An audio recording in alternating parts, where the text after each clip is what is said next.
And it says we're live, but let me make sure. I'm like, you too? Are you working? Okay, cool. Cool. We are live. Hello, everyone, and welcome to the September live show for the Crusty Club. Today, we're going to be discussing a song of Wraiths and Ruin. Am I holding it upside down? No, I'm not. Yes, this almost happened last month. But before we get into talking about A Song of Wraiths and Ruin, and before the live show co-hosts announce themselves and talk about themselves a little bit, I'm just going to announce the next couple of books for the rest of the year. In October, we are reading Mexican Gothic, which is a Gothic horror fiction novel that takes place in a creepy house. And it has a lot of things about like a suspicious family. And our main character is going to visit her cousin, I believe, to figure out what's going on with her cousin who told her she wasn't feeling well. In November, we will be reading Gone Girl, which I don't have a copy of right now, by Gillian Flynn, which follows a woman who mysteriously disappears and her husband is blamed for her disappearance. And in December and January, we will be reading These Violent Delights by Chloe Gong, which is I think, a retelling of Romeo and Juliet set in the 1920s Shanghai. So it has a little bit of historical fiction in there, it has fantasy, and it has like two rival gangs. So both like gangs are kind of like fighting each other. So that's really, really interesting. But now that I have made all those announcements for the rest of the year, I'm going to go ahead and let our co-hosts announce themselves. And they're also going to tell you what their favorite fantasy book of the year so far has been. So you guys can get an idea of what they like and you can go like and subscribe. You guys can introduce yourselves. I guess I'll go first. I am Monet from Life As Monae, and it's a hard battle because I read fantasy all year long, but I'm gonna go with the Greenbone Saga. I feel like out of everything I've read, those two are my favorite fantasy so far this year. Oh, okay. I'll go next. I'm Sara from Starmaidenreads, and my favorite fantasy of the year has definitely got to be the Poppy War and the Dragon Republic. Those two books are just really, really good. All right, I'm Allana from The Awkward Book Nerd. I feel like, so since I already gave two, I'm gonna give two also. My favorite fantasy I've read this year, An Ember in the Ashes. I read that this year and it was so good by Saboteur. And then I just read Legendborn by Tracy Dion, and that one was amazing. So I definitely recommend that one. And that one is honestly one of my top 5 of the years, and I already know it. So. Yeah, you're kind of selling me on Legendborn, and I'm super excited to read that. But to answer that question, mine, which kind of goes into our ratings portion, would probably be There Will Come a Darkness and then A Song of Wraiths and Ruin.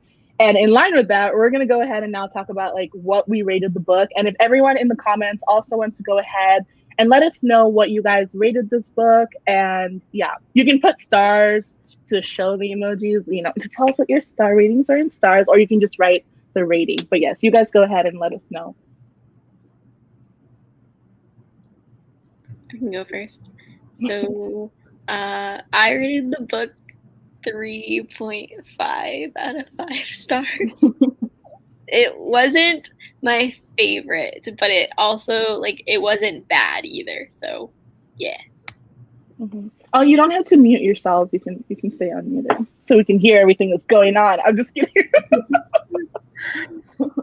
So this was my second read of the book. I read it like back in late June, I think. And when I read it in late June, I gave it 4 stars. And as I like heard everybody talking about it on Twitter, I was like, should I have rated this book higher?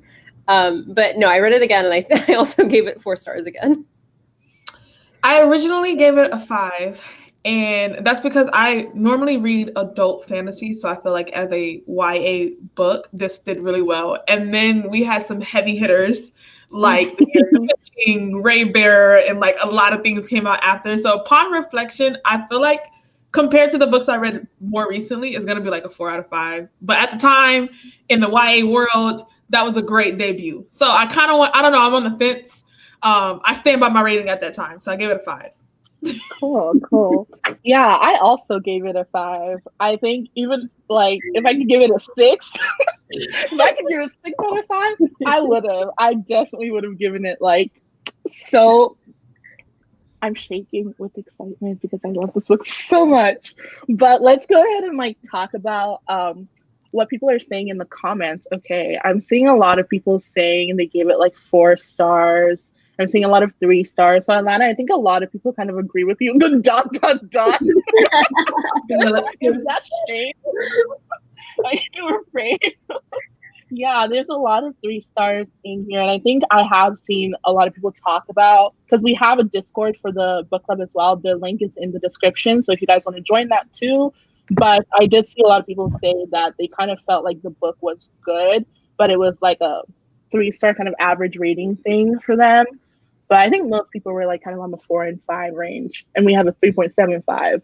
Fancy. I wish you could put like 3.75 in your rating so people could know how specific you know what I mean? Yeah. Goodreads hasn't even evolved to like half stars yet. So like I know. I'm like, can we just half star, please? Yeah. Okay. So what characters did you guys love, and like what did you feel like you connected to in the story? And also, people in the comments, go ahead and leave any like any think pieces or thoughts you had while reading it, so we can kind of discuss that together. I feel like I see a lot of people in the comments saying that the world building was confusing to them, but I feel like I understood the world building really well, just because I feel like it's like if you know African history, you know what this world building is. Yeah. To me, it was really obvious that the Kanoans were Egyptians, or the ancient Egyptians. And then Roseanne Brown was from Ghana. So like, that was, it was pieced together for me. Yeah, I kind of agree, because I know Sarah's Egyptian and I'm Nigerian. And so when I was reading the book, I kind of, because there was a pharaoh mentioned, so it kind of started clicking to me. And I thought, one thing I brought up in the Discord too is I was like, I wonder if people from other cultures would be very, easily able to understand what's going on here, because I absolutely loved it. And I feel like a lot of times when you read fantasy, it's very like, let me fix my pronunciation, European. I'm like thinking it in my head. People always make fun of me because I say European. So like I'm always like, how do people say that? Please don't say that. European. Yeah, so European. Like a lot of stuff is very European focused. So like everybody is already like immediately expected to understand what's going on. But like if you're reading something that's like centered on African folklore or like Asian folklore, things that you're not typically seeing people talk about all the time, I feel like you're confused, but at the same time, like, why are you confused? You know what I mean? Right. Yeah, but what did everyone else think about the world building? Because I did think the world building was confusing, but then I asked a bunch of people, I was like, is this thing? I mean, I liked the world building, and it made sense to me, especially in regards to talking about, like, at some points I did confuse like the different groups of people, but like overall I understood which groups we were focusing on, and like what ultimately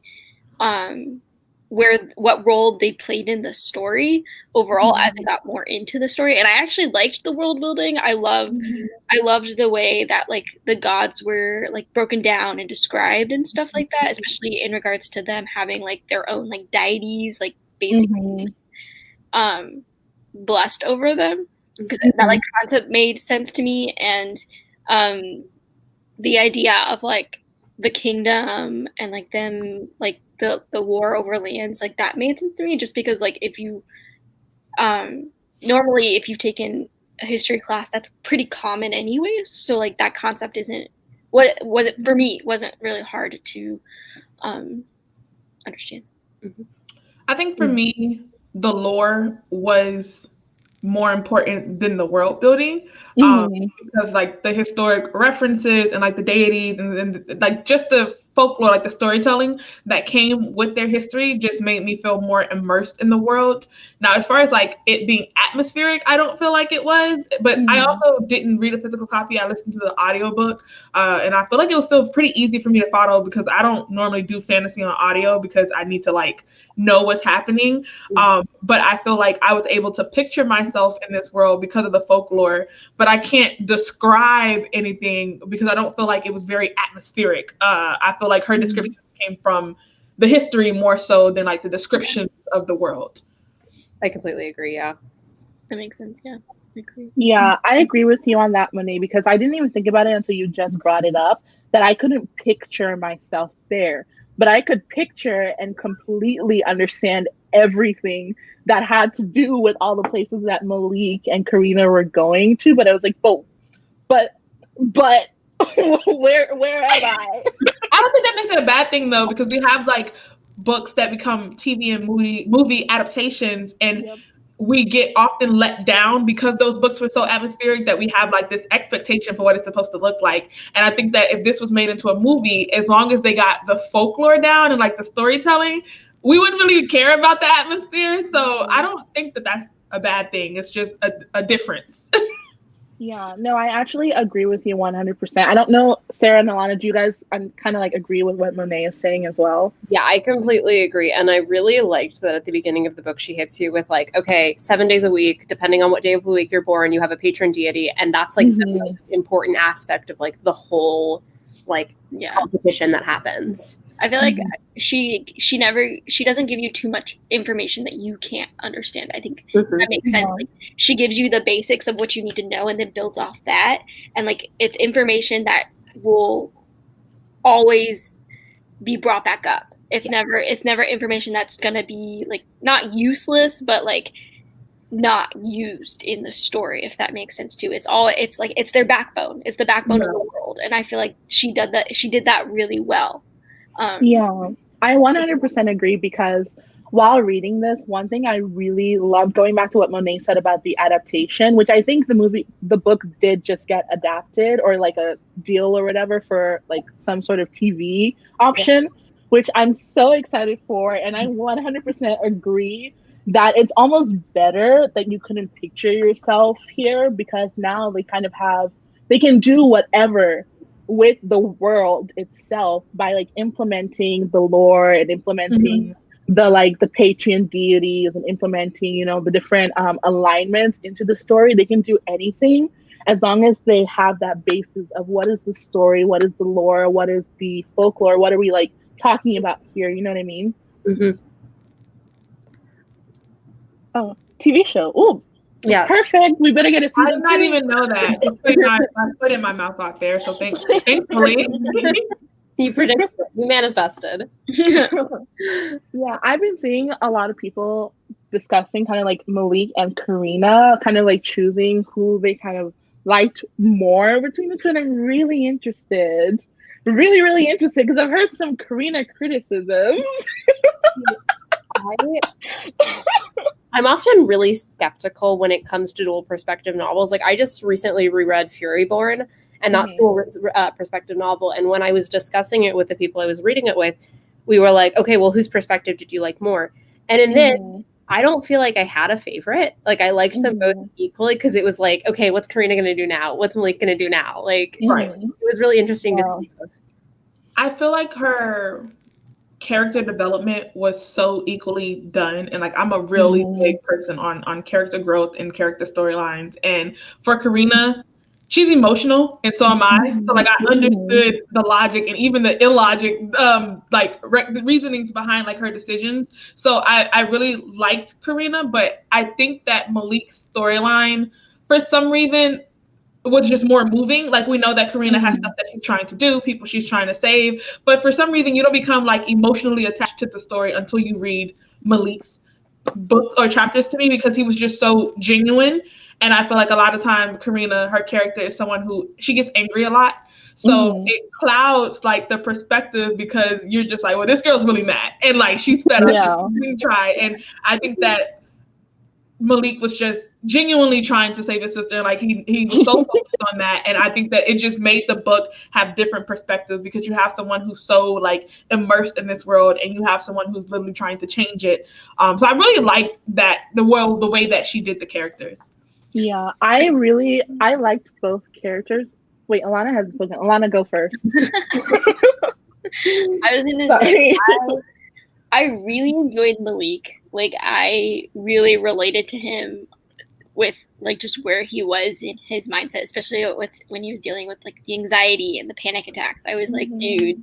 And then like I liked the way like it was broken down throughout his story, and it was basically like it was just something that was just used really well and done really well, I think. And so I loved that. With Karina, I feel like because I'm a character-based person too, and I really need to connect with the character in order to really understand what's going on.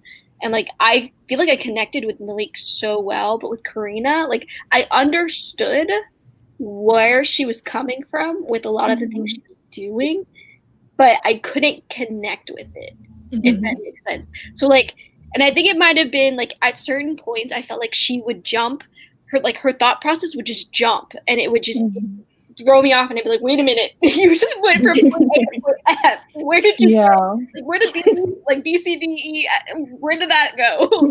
Where's everything in the middle? I was like, wait a minute.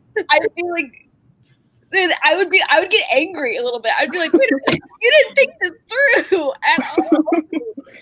Yeah, there was a lack of thinking things through, but between Karina and Malik, I loved both of them, and I agree that they kind of both had really great character growth and character arcs. But I feel like I did relate to both of them a lot because Karina has, intense migraines, and I have intense migraines. So as soon as I started reading this book, I was like, oh my God, it's me. And then with Malik, he has, anxiety and panic attacks. And the book, what I really loved, opened up with a trigger warning about self-harming and things like that.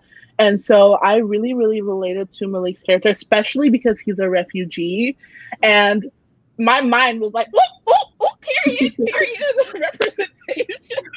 I was like, oh my God, like just having such a great depiction of anxiety and like panic attacks and somebody struggling with their mental health. I never could have imagined I would see that in a fantasy setting. And it was just so, like, I honestly had to remind myself, okay, this is a fantasy world. We're dealing with like some crazy things here. Like, yeah. So yeah, Malik was literally mood. It was really interesting to see kind of the two of them.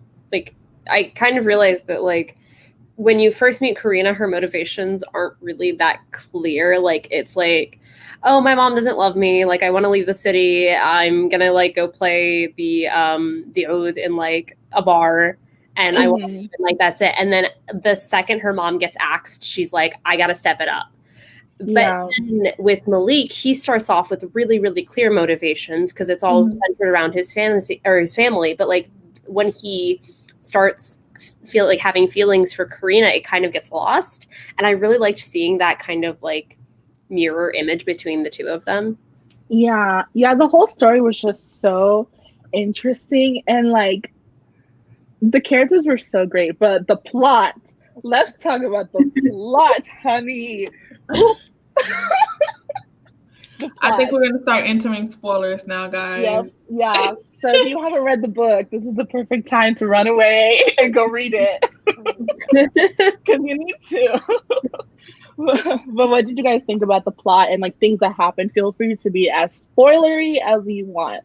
So literally the plot is the reason why I originally gave this book a 5. Because like I said, I normally read adult fantasy. And so I don't expect YA to be hard-hitting or high stakes at all. And so just compared to other YA books I have previously read where they're just like, I don't know, trying to make it home before dinner time, I felt like this book had really high stakes. So I was like, you know what? This plot is something that you would not expect in a YA book. And there are books that I feel like if you're a YA reader and you're looking for something a little more heavy hitting, or if you're trying to transition into new adult or adult fantasy, these are the type of YA books that kind of create that bridgeway to get you used to like gripping the book, having to know what happened next, actually being emotionally invested with the characters and feeling anger and sad. Because I feel like a lot of YA books focus so much on the romance that you're just here for the love and the sappiness. And I like the books that are more gripping, that cause a little bit more emotions. And I feel like that's how this book got a 5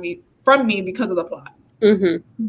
I agree with you in that way, because I like, this isn't like a criticism of a lot of like quote unquote new adult books, but I feel like what gets them classified a lot as new adult is like the sex in it.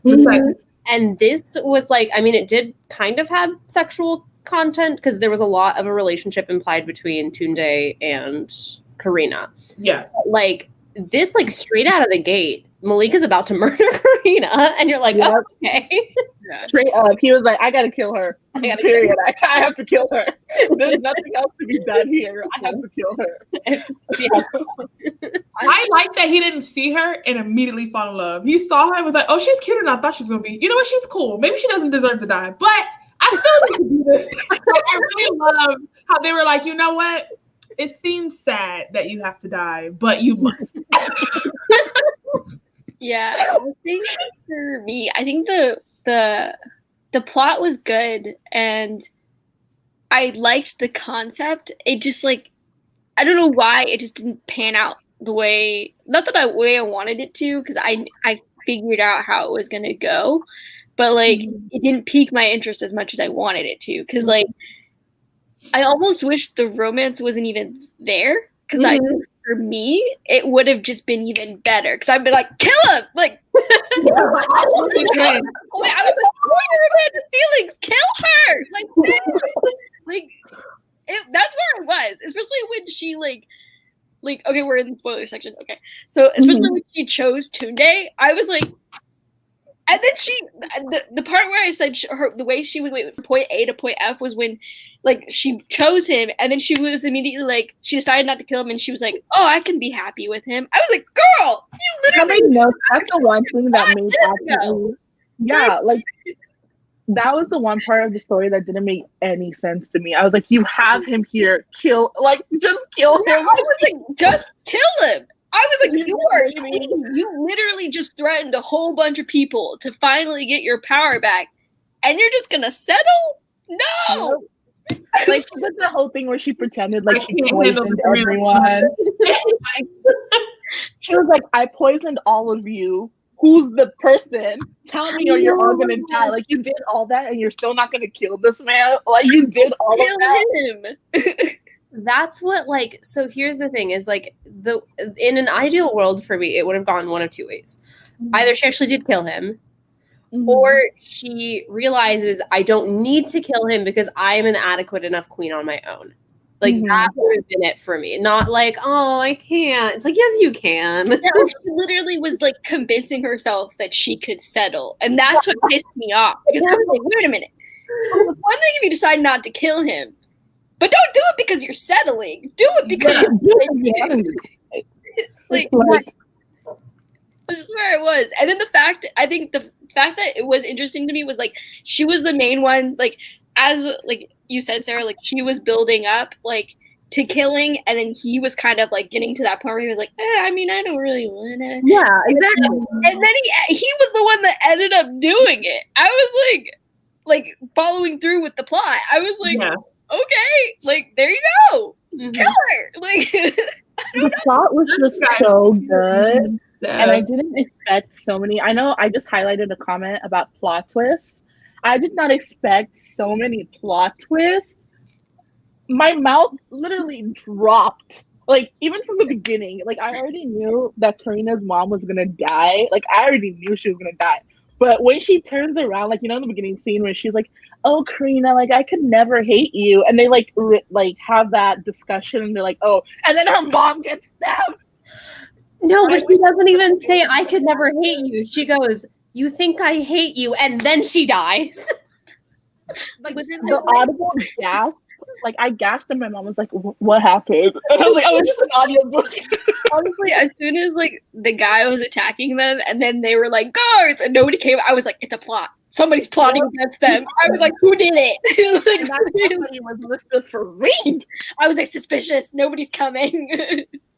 I did not trust him from the beginning. I did not trust him. I was like, this is too suspicious. He's been rising and rising and rising with every familial death in this. Like, he's been rising. Something suspicious about him. Something suspicious. I think what I enjoyed was like when the big reveal came, how he stood behind it with his whole chest and like didn't bother to. He was just like, oh, well, cat's out of the bag. Like, I know. He didn't even try to fake it. He was literally like, well, you know now, so you might as well. tie yourself up. Let's go. Like, Yeah, like, he was like, now that you know I have to kill you. it's like, no, it's like he stood in front of him and she was like, you brought back my dead sister so that you could have power. He was like, yeah, they did. Yeah. As if her knowing everything somehow made it make sense. He was like, so you get it now. Like, no. I'm glad you understand.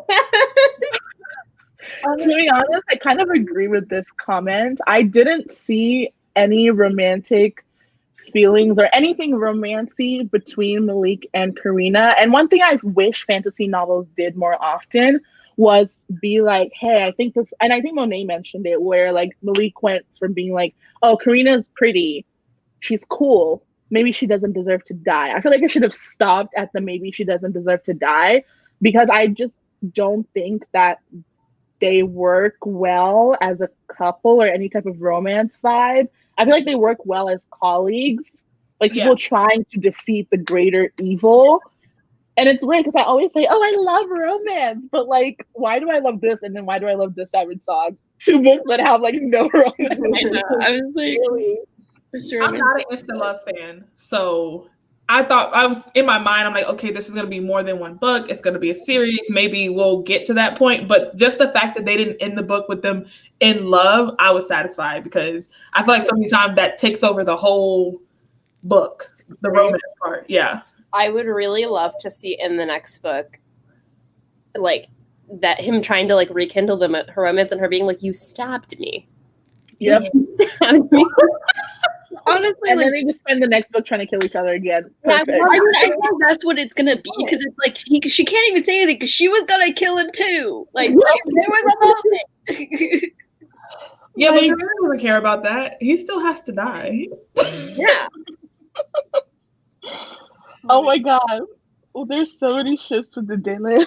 I love Dele, and I was really excited to see her, because I feel like often you kind of get these throwaway characters that like compete in the tournaments and whatnot, but then she reappears at the end of the book and she's like central to Karina getting away, and that was so I made me really happy. Yeah, iconic. That could have been a sapphic romance right there. That would have been maybe perfect. we will. Maybe we will. Maybe. I honestly love the fact that like her squad, like the people that came and like saved her, were all women. I was like, yes. I was like, yeah, I approve. Like, I love this group. This is just so amazing, because all the people who do the best things were women, and I was like, period. Finally. Yeah.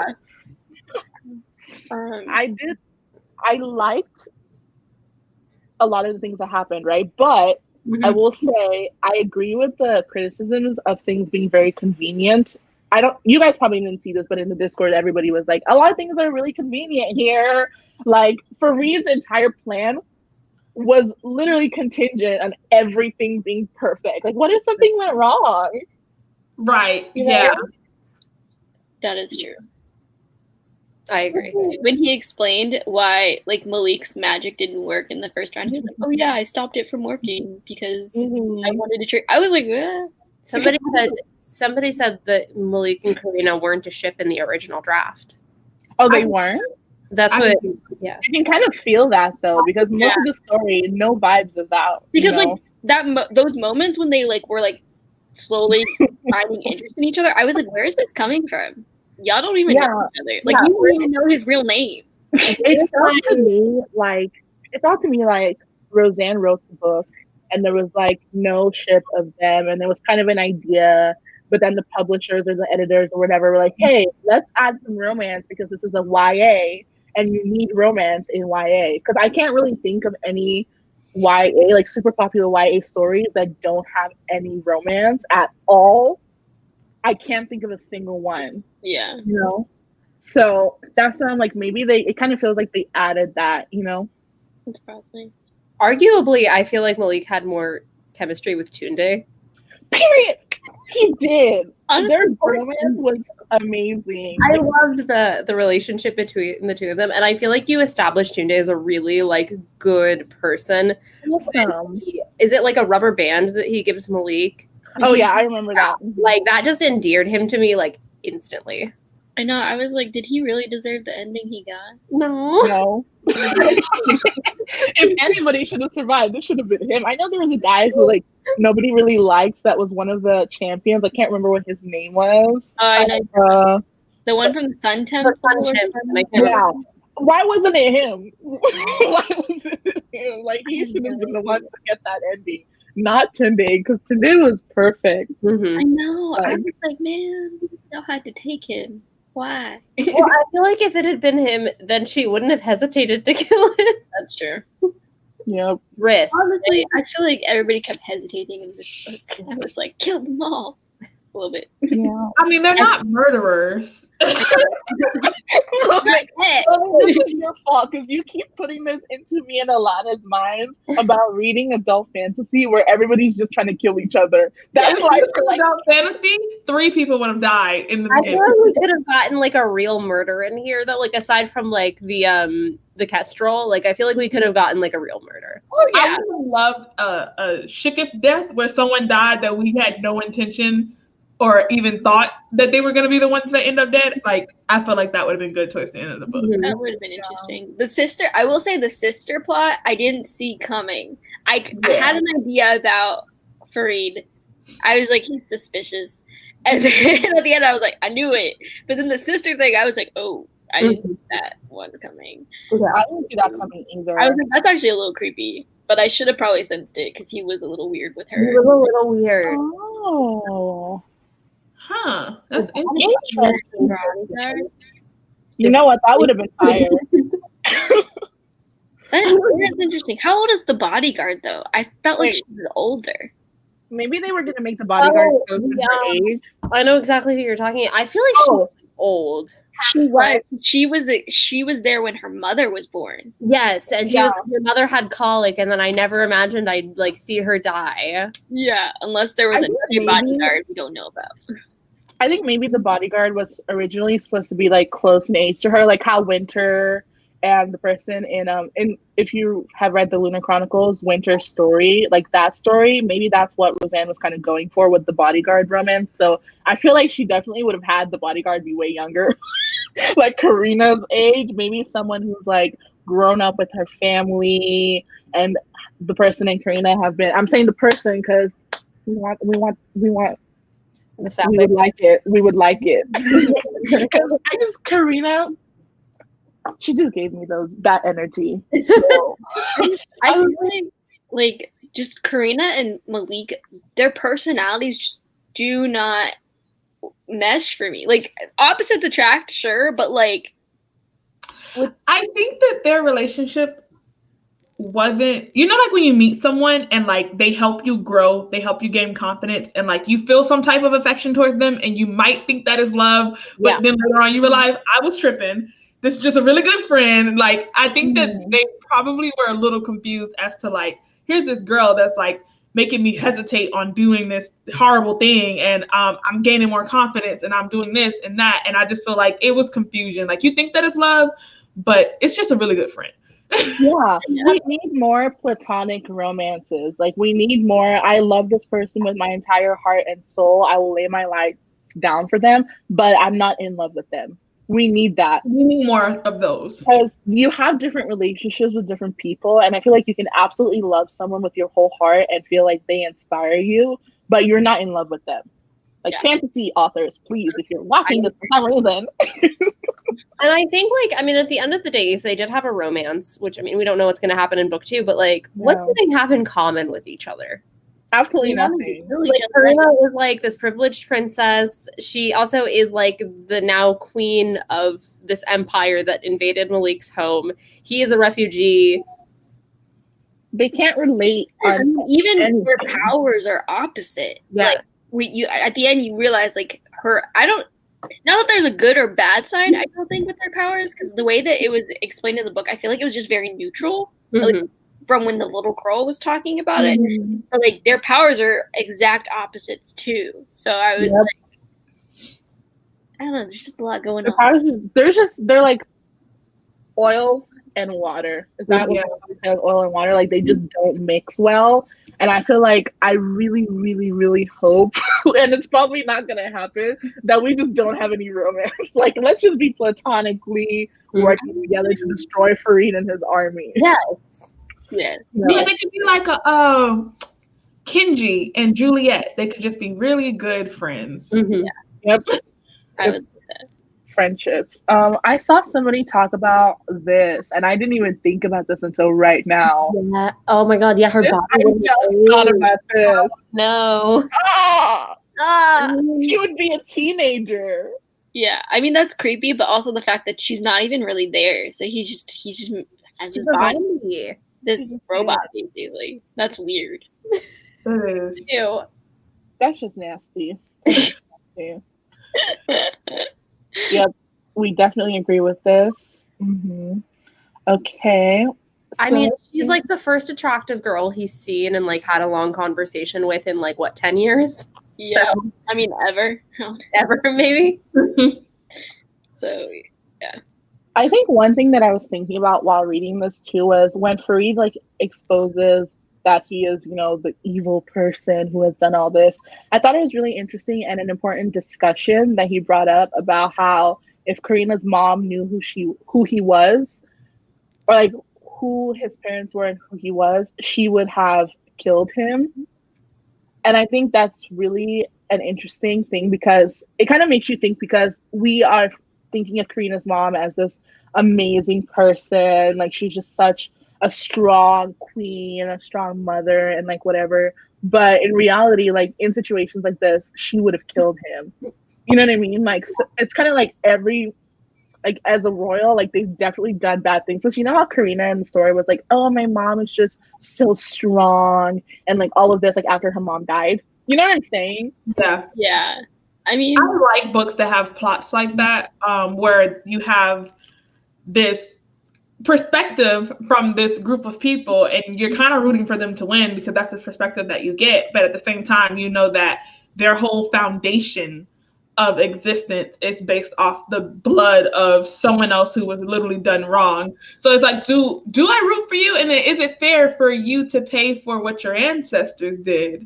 And I feel like today we have a lot of governments, so relevant, for example, who are not admitting to what happened in the past, and then also conflicted over we weren't there to make those decisions, so why should we have to right those wrongs? And I just like the whole morally gray concept where you're like, I don't really know who I want to win here. Justice has to be done. When they started like really going into that, that's when I really was hesitating. I was like, wait a minute, because like when Karina first started opening her eyes to seeing how like the citizens were being treated, I was like, well, your moms know about this for a hot minute. Like, this is it. Like, this is what's been going on that she's been doing. And then the fact that like I feel bad because obviously everybody grieves differently. Everybody has different. But I was still not overlooking the fact that her mom did kind of shut her out for so many years. Like, granted, she was grieving in her own way. Yeah, not but necessarily in a healthy way. But she did kind of shut her out too. And Allana. Yeah, no, and then I was like, and then when we learned about what's his face's story, the serpent guy. Idir. Oh my god, Idris. We were talking about Idris Elba earlier. Now I said Idris. No, the original being that Malik made his deal with. Yeah, when we like learn like his backstory and the fact that he literally was on the side of that the original, like her ancestor, her grandmother, whoever, until she killed their son. Yeah. Like, and that's what made him turn. I was like, holy crap, this isn't just like black and white. Like there's more here that she doesn't know that we're learning, and it's a lot. Yeah, I agree with that too, because to be honest, when starting out the story, I was like, he's evil! Crush him! But then when we get to the end and we find out that his son, without his consent, was murdered, because that's what she murdered him to create Zeran and to like create the barrier and whatever. Like she killed his only son. And like the thing is, I I thought about this from a very like African lens. There's nothing worse than losing your only son. There's absolutely nothing worse to an African, in any African space, losing your son. You know, like, so I, at that time when I was reading this, I was like, imagine the pain, like the pain that your heir is gone. And I think that's when the story kind of flips into a queendom kind of story, because realistically speaking, the way like folklore and all these things of the past were, in such a story, it would have been the son who would have taken over, just like the Obazome and like whatever. That's how things would have gone. If we're thinking about it in like a more real life setting or whatever, it would have been the son taking over as the heir. And it just makes you think about how different things would have been if his son wasn't sacrificed, and then if he hadn't gone and been banished, and if he hadn't become evil, like where the story of Zeran would have gone. Yeah. It also had me thinking, like, so like the initial barrier of the city was created when like she killed her son. But nobody ever really talked about how the barrier had been maintained. They only said that it needed to be done on the night of that comment. But I was thinking, and I was like, oh no. I was like, someone else has to be sacrificed for the barrier to maintain it. Definitely. Because her mom was like, oh, like we needed to stay. Like her mom was kind of preparing her with the story, leading out the part where like the son got sacrificed, and I was like, she only has one daughter now. She can have this like. I was thinking along those lines. I was like, because they talk about how the mom succeeded from the aunt, and then I was like, how did the aunt?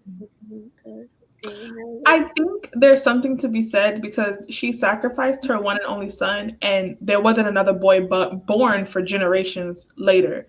So I think she sacrificed the entire male like species after like her descendants, and I feel like that's part of what enforces the barrier so much, because it's him and everything that he represents. And of course, this first son was gonna be powerful. Yeah. And I feel like it's a decision that she made to sacrifice literally him. And then it becomes a queendom, like Chanel said, because there aren't any boys born anymore. Yeah, because even when you look at when she's trying to perform the spell, it's not even, the spell isn't even like, oh, she just needs the heart of someone. She needs the heart of a king. Like, well, also, I mean, so I don't think this was ever talked about in the world building, but it's really interesting to me that like in most like sorry, Aaron is throwing shade in the comments.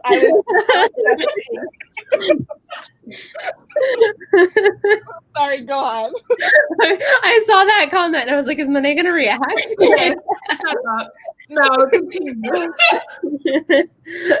I was gonna say in most monarchies, like when a woman marries a king, she becomes a queen. But most of the time, when a guy marries the queen, he only becomes a prince. Yes. Which is what is interesting to me. So it's like that, like little detail was like, okay, like, oh, what's the tea here?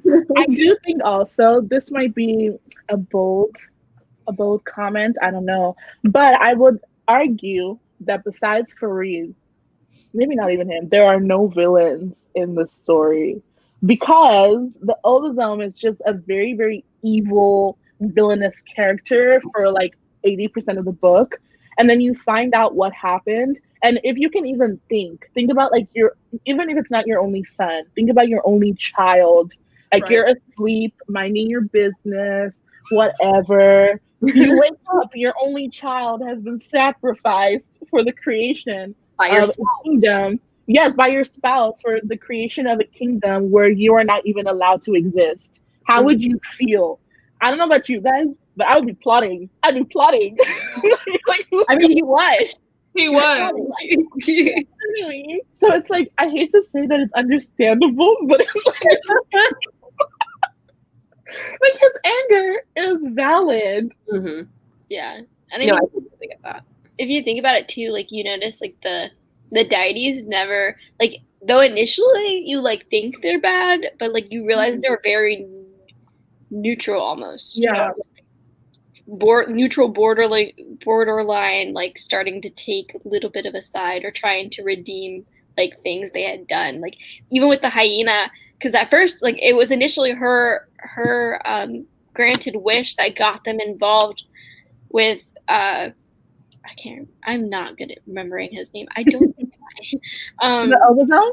yeah, like that got, because she led them to the house and then they walked in and he was there and stuff. And like honestly, halfway through, like Malik made the deal with him and then he made that other deal with the hyena, and I was like, he needs to stop making deals with Yeah, you gotta calm down.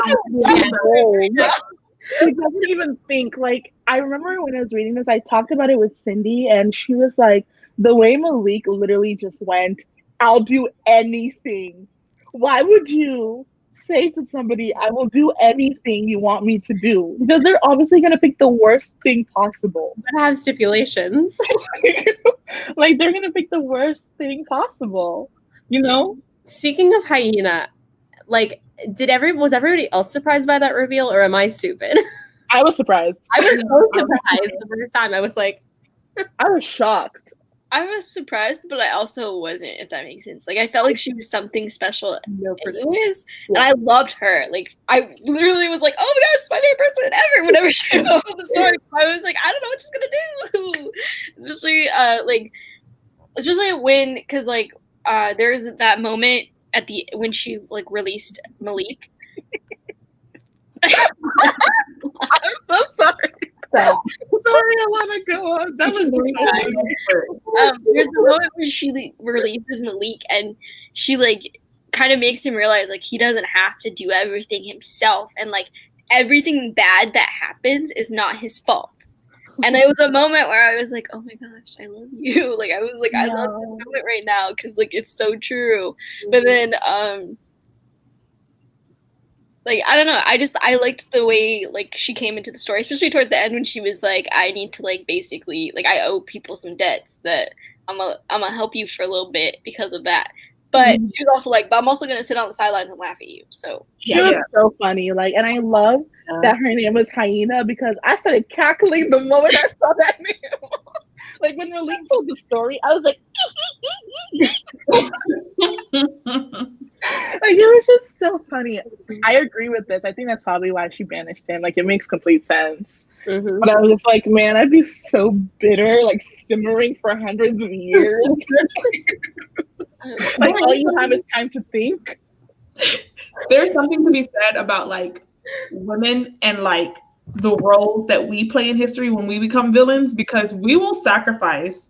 There are kings who have gone mad, but they always like have their son or their daughter, that one thing that they're trying to protect. But when a woman becomes a villain and she has her eye on this prize, she will sacrifice her own little lamb to get done whatever she needs to be done. And I feel like historically women can be heartless, more so often than the males. And so we're seeing like the long lasting effects of this sacrifice that she's willing to make to ensure that Zeron becomes this kingdom, and how much it took for her to do it. But and also how like Karina comes from ancestors who really don't give a damn. Excuse my French. So it's something that they've all kind of like stepped into the role of.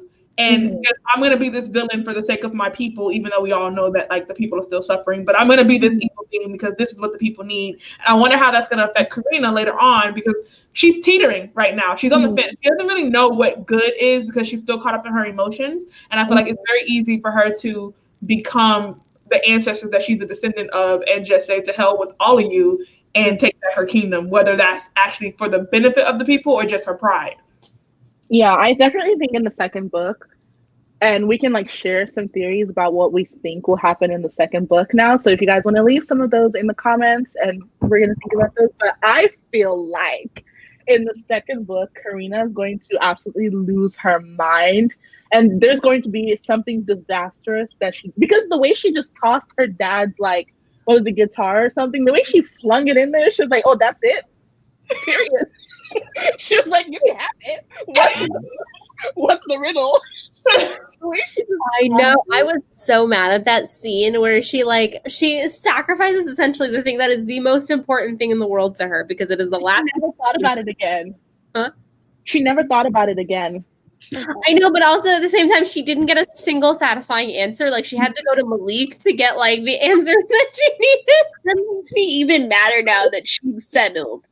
I know. You threw away your father's guitar, and then you were like, "Oh, I'm not gonna kill him." No, kill him! Like, I would see her, like, if she gives me Zelly from Children of Blood and Bone, I'm gonna be so here for it. Because she went from like trying to resurrect her mother to now she wants vengeance, and I feel like we all know vengeance is more compelling. You don't really stop short of the butt. It's juicy. It's juicy tea. It's juicy tea when people want revenge. I want her to be more ruthless. Like, I mean, that is like the like. That is the like, that's her bloodline, is ruthlessness, and I want more of it. Yeah, so you'll get more of that. Yeah, I'm honestly hoping. I don't want there to be a romance. Like, I'm just gonna be honest. I'd rather them just go head to head and like fight a little bit, and then realize, oh, we should be on the same side, and then be like, oh, we should be together, because I just don't see it. Ends up with the Empire, like with Zeron still being a thing. I cannot see Malik being king.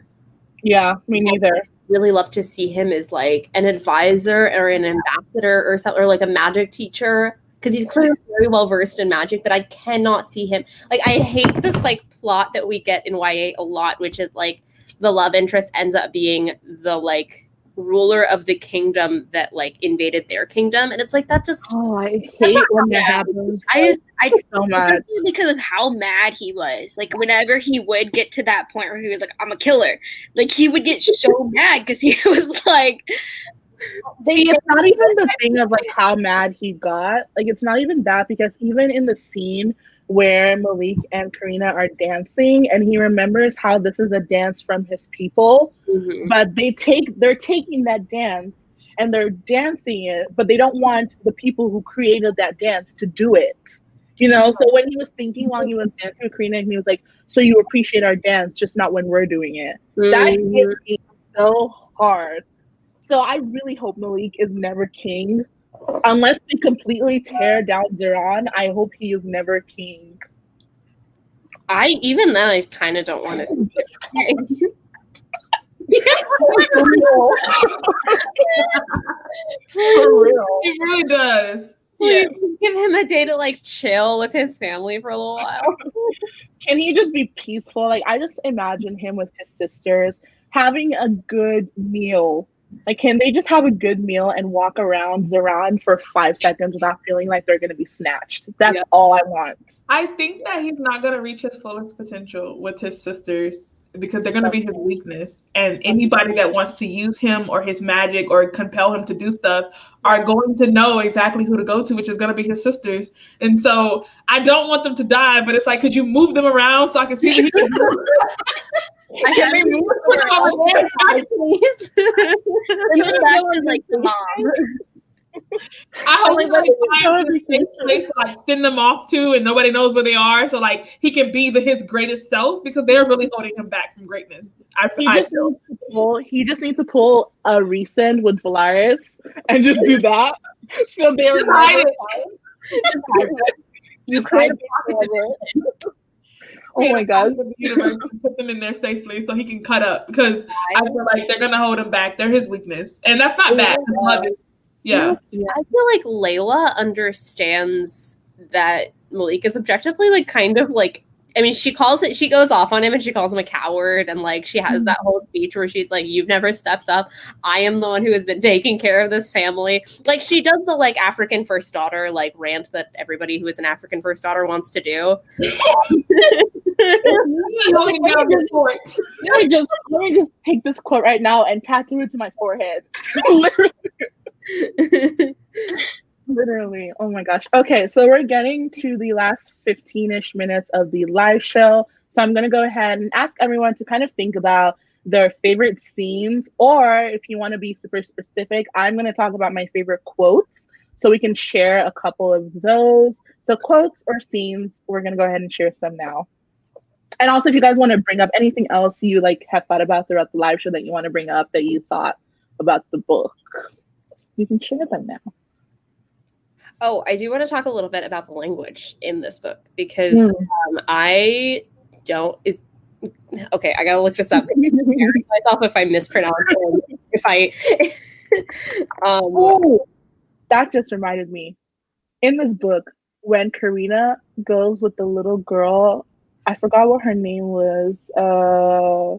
The little girl that when she goes to visit that little girl in the tent or like where she lives, and they ate fufu. I was like, period.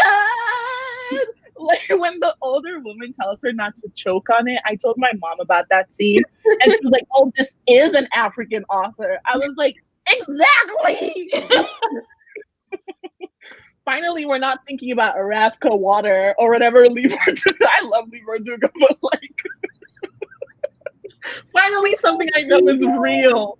Because sometimes I read these fantasy books, like, and I'm like, are these real things? Like when it's just like a white author or like a white American author, I'm like, are these real? But like reading a little splash.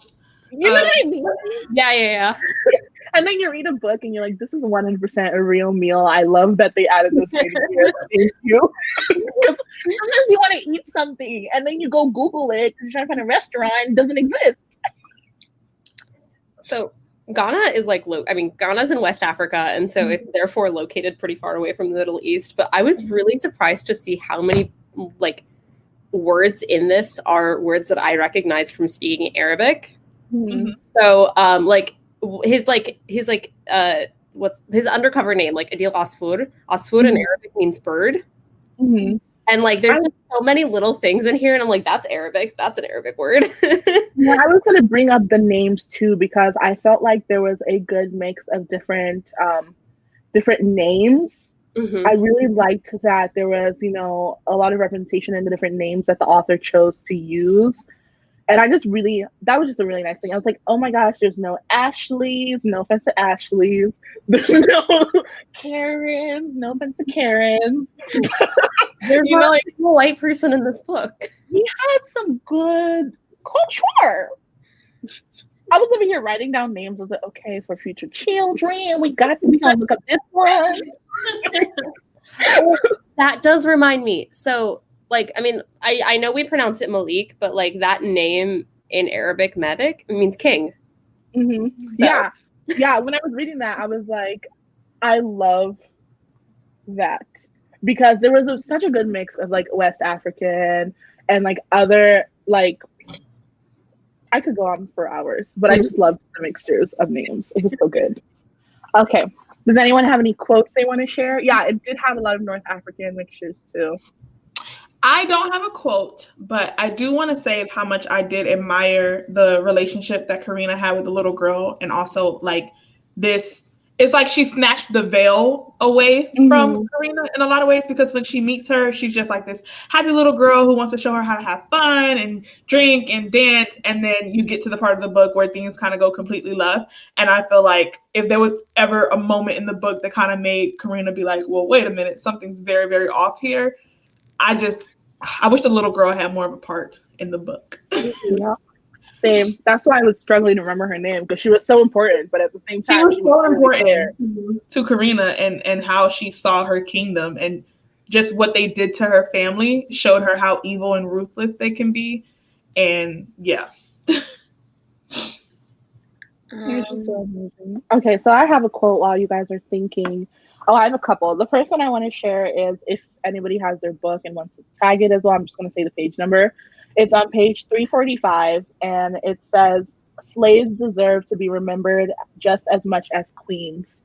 I loved this quote so much because I felt like it's so important to acknowledge that and to discuss that, and that the author put it right there on paper so everybody knows that this is an important thing, And then another one that I really, really loved was the pain. This is on page 437, and it says, however, the pain you have endured does not justify the pain you inflict on others. And I was like, period. It's just so good. Those are the two like really important quotes that I love. It sounds a lot, but yeah, so good. All right.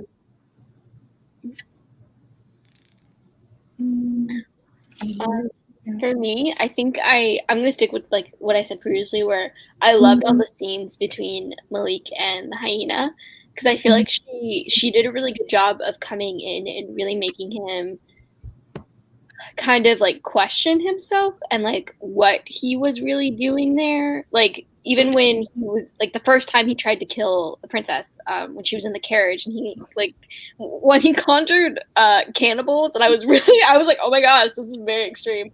But when he did, she came in and she was just like, well, like she kind of questioned him and like made him like question who he was, and like kind of questioned why he was doing what he was doing, like what he was doing before a little bit. I like that she like always came in, and it wasn't even her trying to be a moral compass. I think she was just like trying to make him think in a way. I don't know. Yeah.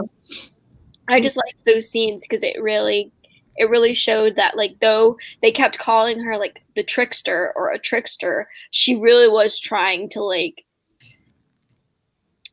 I don't know, not like, I don't want to say influence the narrative, but she was really trying to, I guess, open his eyes to like where his role in the narrative is, and like that he does, like he didn't have just one path, like there were multiple paths he could go down, because like the story like has multiple pages before it ends, like has a character can go like so many different ways, and they have until the end to like do it. So I liked that she like was that kind of like that reminder. And even at the end when she came in and she like had that scene with Karina, she was like doing kind of the same thing. She was like, well, your path isn't over. She's like, you got choices, you can do this, you can do that, like I'm interested to see what you do, basically. Right. Like, you have options. I'm not going to tell you what to do. I'm going to sit back and watch and probably laugh at you, but your options are there, basically. So I kind of liked that role she played. Yeah. I agree. Okay. So we have festival. Yeah, I liked that scene too. I think it's definitely been a very interesting discussion, and I really love hearing all the different things that we cared about and that we enjoyed, or like we're like, I don't know how I feel about that.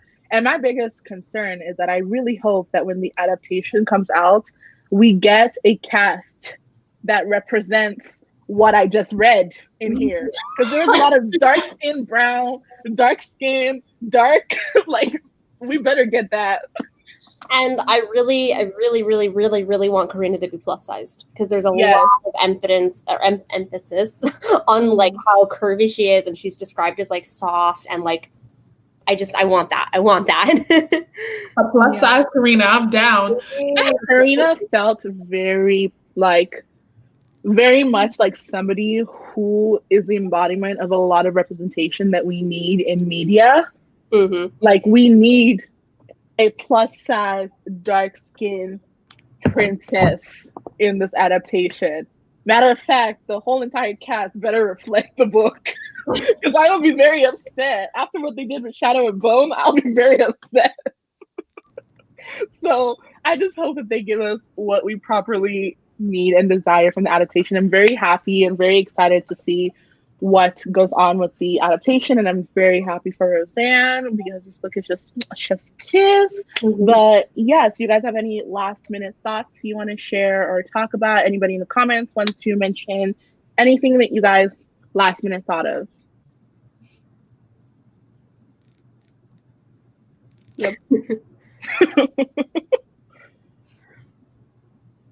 Definitely agree on that. I'm guessing nobody has.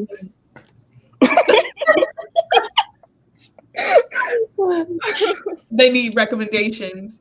Yep. I would like to play a background character. I'll just be in the back. I'm here to audition for just a casual stroller. I just want to be there. You were at the festival. I'm like, I just want to be in the scene. You don't have to talk to me. We don't have to engage. I just want to be there. Please. Can I just be tree number 4? Like I want to be directly in the line of sight of the scene so I can see what's happening. But I don't have to be shown in the scene. I just want to see everything. You're an observer at the festival. You're not actually part of the scene. Yeah, right. You don't have to put me on camera, but I want to see everything. I would like to play the role of background off-screen chatter.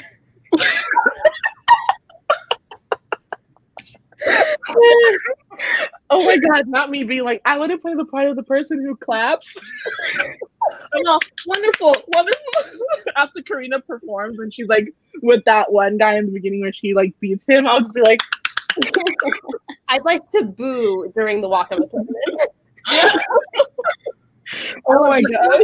Jasper, when all the plot twists come out. Like, oh my god, he did what? Oh my god.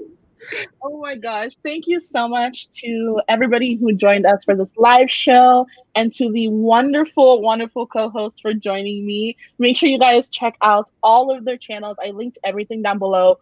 Go subscribe, go watch stuff. If you're a K-pop fan, go and check out Sara's channel. If you love fantasy, go check out Miss Monae.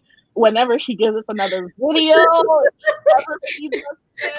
and if you love manga, graphic novels, and contemporaries, go ahead and check out Allana's channel, and the Discord and everything else you guys need to know will be linked down below. I haven't yet figured out what dates we're going to have the Mexican Gothic live show on, but as soon as that's announced, I'll let everyone know.